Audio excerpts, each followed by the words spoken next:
Hey guys, it's Taylor here. Today I thought I'd go through a list of guitars that I wish existed or would make a comeback. There's definitely a few guitars out there that should never have left the production line. Okay, let's get into it. The first guitar I'd like to go through today is the Gibson SGX. The Gibson SGX existed from 1998 to 1999.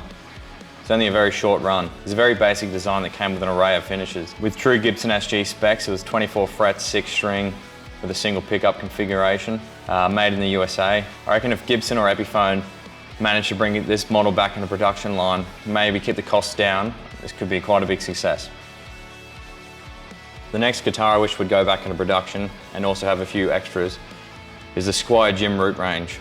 The Squier Jim Root Telecaster is no longer in production, but there are a fair few guitars that can kind of get you close in the Squier range, that of like the Esquire and a few other contemporary models, but in my opinion, there's nothing quite as good as the Jim Root Squier Telecaster. I think a good way to spice up the range too would be to introduce the JAZZMASTER and Strat into the Squier range. I know the Jim Root's recently brought out a Charvel model, but it's still within the Fender family. I think that potentially a Squier Jim Root JAZZMASTER or Strat could be a great addition to the line, and I'm sure it would sell like hotcakes. Speaking of Charvel, I'd love to see a change to an existing model. The Filsa Gro Signature Pro Mod model is quite a sleek, nice guitar, but it features a Floyd Rhodes bridge, which I'm very much not a fan of. I've seen a lot of comments on Instagram under posts of this guitar for people screaming for a hardtail version. I'd love to see a hardtail version or maybe even an Evertune model of this to come out at some point. This guitar would be high on the hit list for many people. Another guitar that I wish would come back into production is the Fender Jaguar Baritone Custom. This guitar was in production from 2004 to 2006 with a 28.5-inch scale length, featuring an outer body, maple neck and rosewood fretboard. What separated this guitar from the JAZZMASTER Bass 6, not only from the fact it wasn't a JAZZMASTER, but it came with an adjust-o-matic bridge.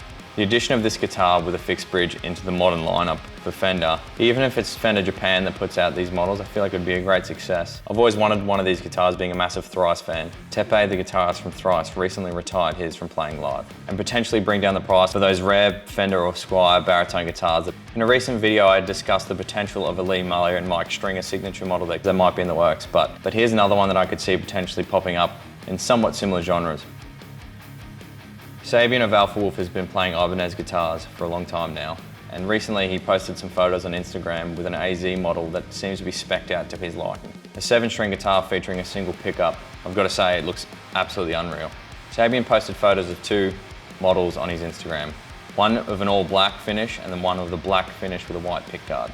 Both were featuring Evertune bridges and open classic core Fishman pickups. The Evertune's super handy on a guitar like this because he's tuning it all the way down to open G. It looks like it's also featuring a 25.5-inch scale length, so the Evertune would be really handy. Alpha Wolf have been killing it lately, and I'm sure that Ibanez would entertain the idea of a signature model for SABIAN. Now that I've run through some guitars that I wish existed or would come back into the production line, I'm going to run through some guitars that are on the hit list for me in 2024. The guitar I really want to get my hands on is a Gretsch ELECTROMATIC Baritone. The guitars sit in quite an affordable range, so I feel like it's not unrealistic for me to get my hands on one of these. They have the massive 29.75-inch scale length, with a ton of super popular bands recently using these, the likes of Loathe, obviously, Sleep Token, and a few others.